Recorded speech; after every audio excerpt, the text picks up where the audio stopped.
Welcome to Season 2 of Overcoming Working Mum Burnout. I'm your host, Dr. Jacqueline Kerr, mum, burnout survivor, behavior change scientist, and TEDx speaker. I interview international burnout experts, HR and DEI leaders, and lifestyle coaches to find out how we can create individual, organizational, and cultural change to prevent burnout. When mums thrive, the world benefits. Each week, when I interview a guest, I ask about specific solutions they recommend for overcoming working mum burnout. And while having ideas for what you can do is a start, as a behavior change scientist and a mum, I know how hard it can be to make a new change and develop a new habit that lasts long enough for it to become automatic and be impactful. That's why I'm doing a mini episode for each guest on the suggested behavior change. If you're in an active state of burnout, managing your stress is important. And sometimes that means taking a total break, especially for many additional goals. Once you're rested, if you are seeking to take an active role in your recovery or prevention of burnout, then having a behavior change plan will help you make the most of your efforts and be more impactful. Last week, I learned about choosing what you want to be on your burnout journey with freedom coach Stephanie Chick. As a reminder, here's a few takeaways from Stephanie's episode. When I think about my burnout, it really was a spiritual drought. It wasn't about the fact that I wasn't successful. I was extremely successful inside corporate America. But what was missing, that tug, that itch that I talked about earlier, was meaning and fulfillment. Like I wanted to have both. I wanted to achieve success, but I also wanted to feel fulfillment when I came into work every day. It's not about there's anything wrong with success, but you don't want to be in someone else's version of success. That was really what was causing all of the physical symptoms and all of the feelings of depression and just disconnectedness, is because it wasn't my version of success. Oftentimes, employees don't feel seen and that it matters what matters to them. There's a beautiful African Zulu phrase called Sawubona, and it means, I see you, I exist. And that's actually how they greet one another. It's not hi, hello, it's Sawubona, I see you. We all want to be seen. Companies want their prospective customers to see them, to see their added value. Well, so does an employee. It's the most powerful thing that we can do for each other. Just see each other. Between stimulus and response, there lies a space. And in that space lies our power to choose our happiness. And that has guided me every step of the way, is that no matter how dire the situation, I know that I have the power of choice. And it isn't that choice won't come with consequences and challenges and all of that. But even in all of those things, the secondary things that come along after choice, I have choice in that too. And that is empowering to know that you can be in control of your destiny moment by moment. The power of choice is that you're not stuck in choice. And it gives you the freedom to explore, to experience everything, because you know that at any moment, if it doesn't feel correct within your soul, you can choose differently. Doing has a beginning and an ending. Like I do the dishes, I do a presentation. And that's how most people look at walking through life. Is, what do I need to do? What do I have to get started, and when is it going to be finished? And I don't look at life from that vantage point. It's a being place, which is a place that is never ending. It is always on. It's always evolving. You are always embodying the vision that you have for your life, and you eagerly await it to unfold. So The moment that I decided that I wanted to be me and I wanted to break free, the being began. And it has never ended. There's just different iterations of it, but it's still me blossoming. And that's the difference between being and doing. What being means is that you are going to embody this behavior no matter where you are, what you're doing, or who you are with. You don't turn off the spigot because you're sitting with your boss. Otherwise, you're doing the behavior. You're doing it when it's convenient, when it's optimal, when it doesn't cause you to shake in your pants. Like, that's doing the behavior. And that's not going to set you free. The plan here will be focusing on being rather than doing to find freedom from burnout. I was so pleased that Stephanie had explained the difference between being rather than doing. It was a concept I still struggled with. When I first went into therapy during my burnout, my therapist kept emphasizing that my whole focus was on doing. I was always trying to do more, and this need to perform through my actions was a key to unlocking how I might do less. There was always a reason behind my actions. For example, I would do just dance with my kids, not because I wanted to be a fun-loving mom, but because I wanted to make sure the kids were doing enough exercise. Stephanie's 7 being behaviors, be truthful, be courageous, be detached, be loving, be faithful, be still, and be happy, felt like a clearer roadmap to me than this nebulous concept of just be. There are several steps to creating a plan that can help set you up for success based on behavior change science. I provide a sample plan to get you started. You can adapt this or create your own, but filling in each step by hand or on the computer will bring you closer to knowing what you want to do and what it will take to get you there. You can print out the whole plan or just focus on the reminders that you set up as part of the plan itself. You can download the plan from the episode website at drjacquelinekerr.com or find it in my LinkedIn post. To start, it is important to set a goal that feels motivating, related to a state that you want to achieve, that gives you an identity you want for yourself. So the first response to submit is what I want to be. Here's the response for this week. What I want to be. I want to be able to move into a state of being instead of doing. There are many behaviors you do that keep you in a state of being burned out. What are they? Rushing from place to place, showing up for everyone else but not yourself, letting your own mental and physical health come last. These behaviors make you feel like a slave and a martyr. We want you to feel free and liberated to choose you first. Being specific in each step helps. The next step helps get into the details, the what. This is the action you want to take. Here's the response for this week. What? Stephanie has identified 7 being behaviors. Be truthful, be courageous, be detached, be loving, be faithful, be still, and be happy. You might want to change these to align with your values, being fun-loving, being healthy, being consistent, being caring. In each moment, you might draw on a different state of being that best serves you, but without letting burnout behaviors take over. The next few steps are key to the implementation plan. When you complete these details, it helps you create a plan that gives you enough detail and ideas to get you started.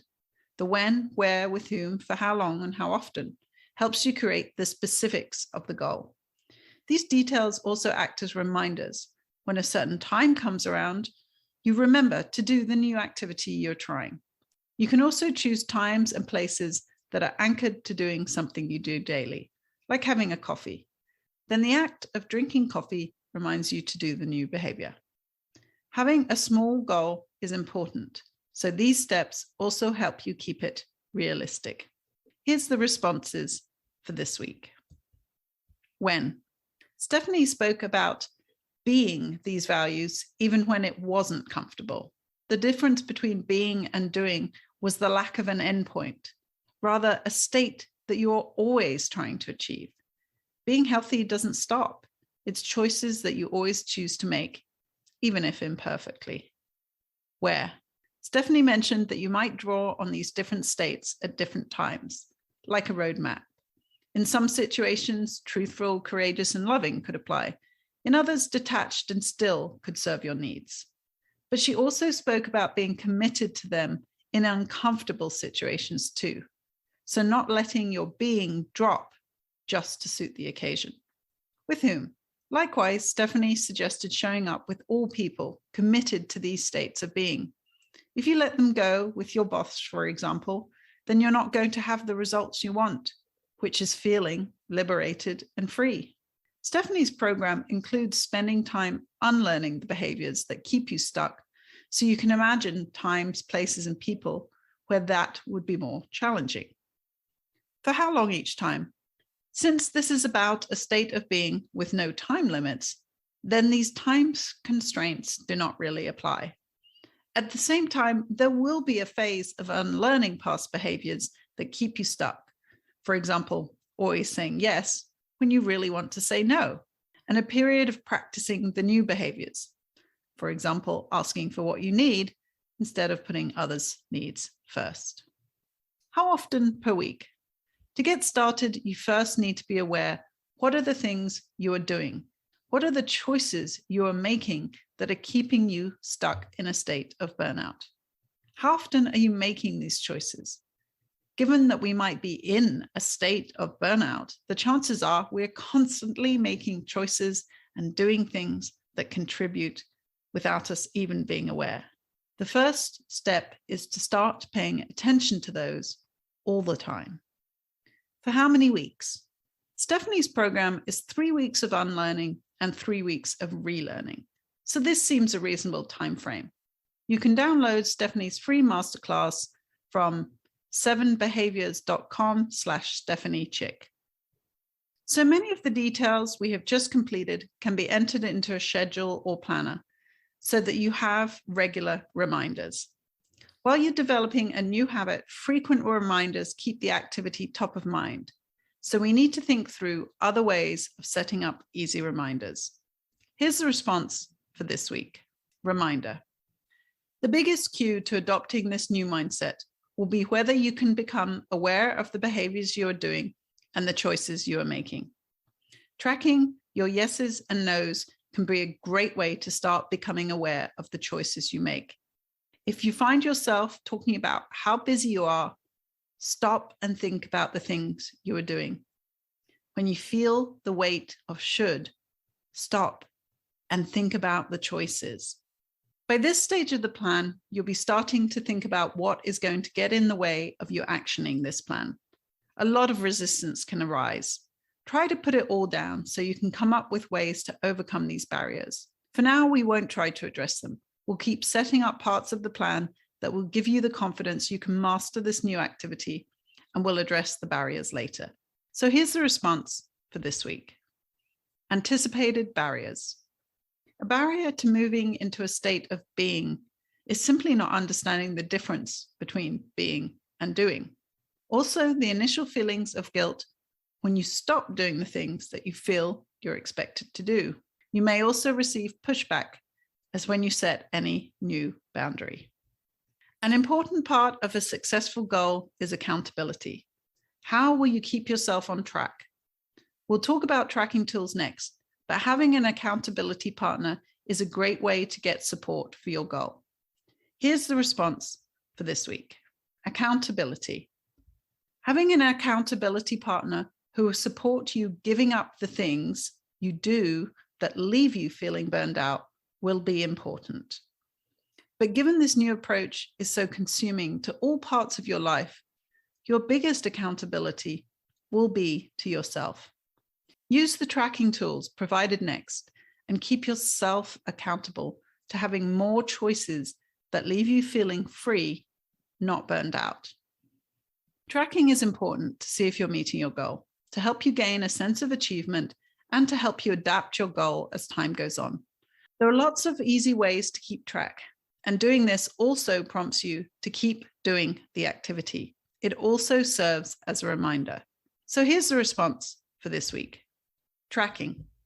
Write a list of all the things you do. I would use an Excel file.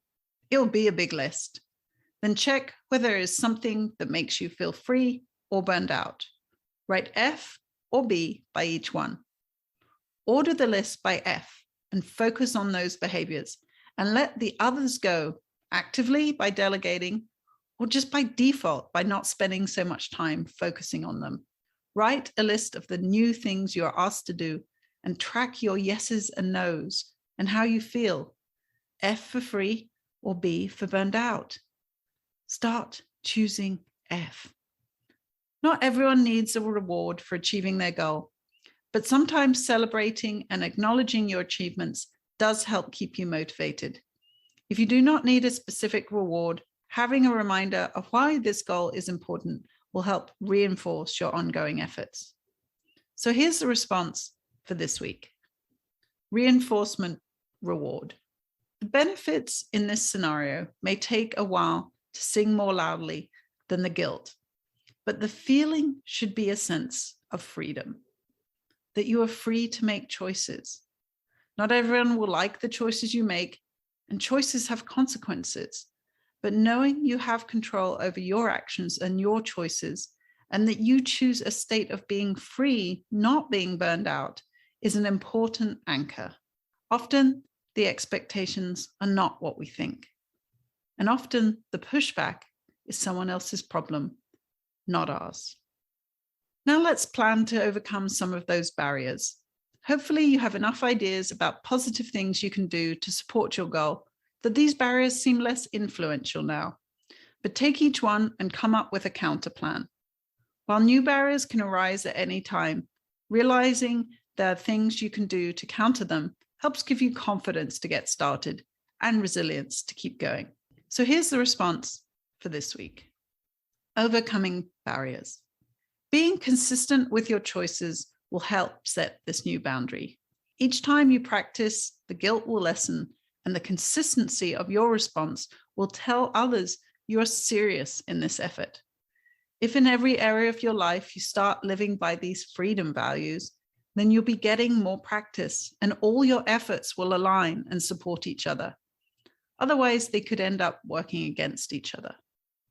Your list of activities and choices will help you start to recognize when you are doing rather than being.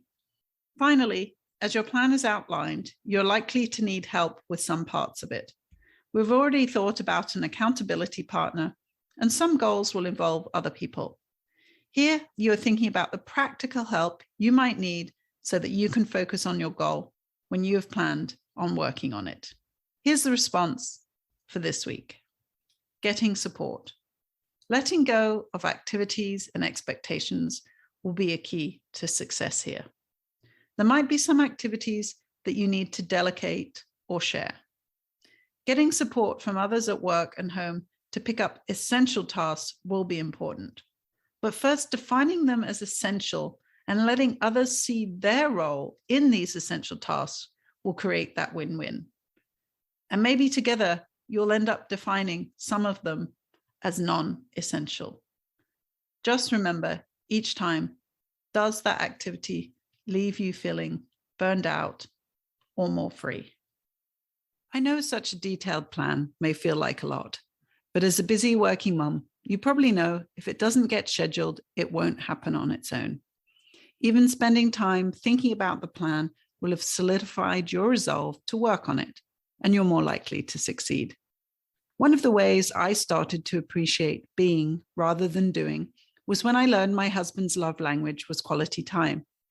It had not occurred to me before that I could demonstrate love to him just by sitting with him on the sofa watching a show. We didn't have to be doing anything. I think so often as working mums, we are extremely busy bees.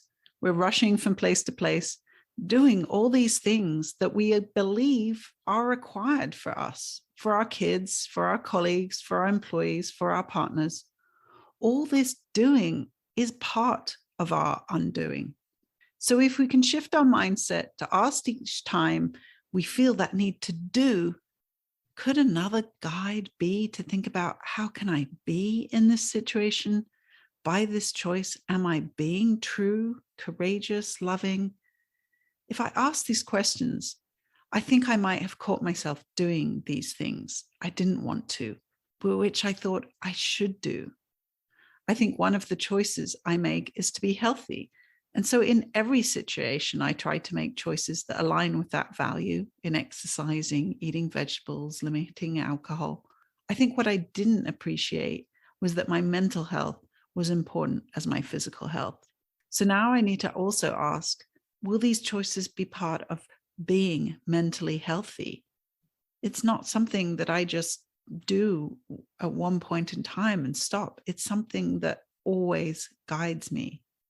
So what choices do I make that contribute to my mental burnout too? How can I choose to not be in a state of burnout? Good luck with your goal.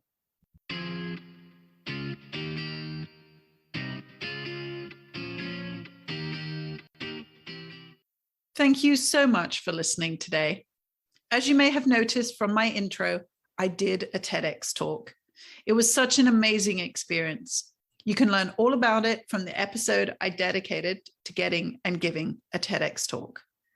Please also watch the talk on YouTube when it's released, or contact me through my website, drjacquelinekerr.com, and I'll send you the link. I also have a question for you. Does your company recognize the issue of burnout, but you haven't yet found the solutions that work to improve employee well-being and retain talent?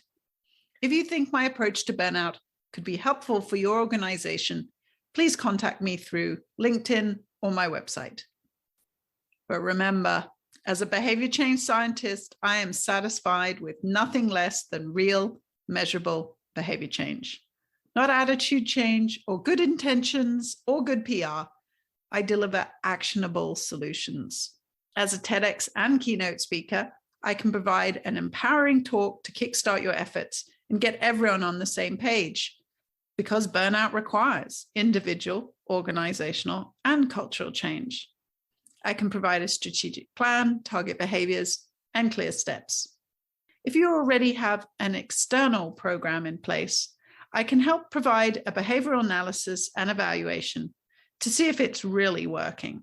If your company is demonstrating that it really cares through meaningful internal and external investments and regular assessments, but you're struggling to implement policies and changes that have impact, I can help identify the roadblocks and provide a collaborative process to help you make progress. My goal is to prevent burnout and empower working mums to keep changing the world. And please remember, burnout can be related to serious health problems. If you're experiencing physical or mental health symptoms, please contact a health provider or call the appropriate helpline. This podcast does not replace medical advice. Take care.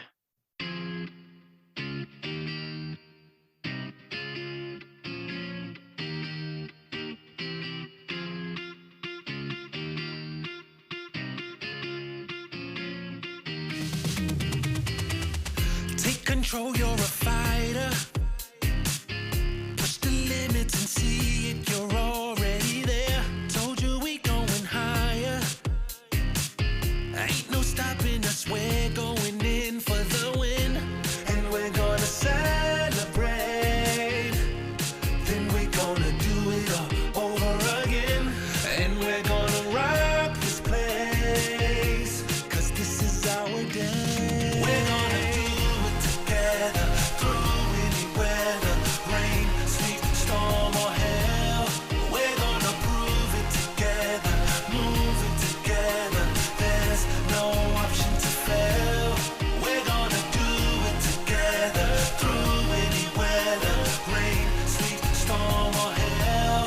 We're gonna prove it together, move it together. There's no option to fail. Close your eyes, feel the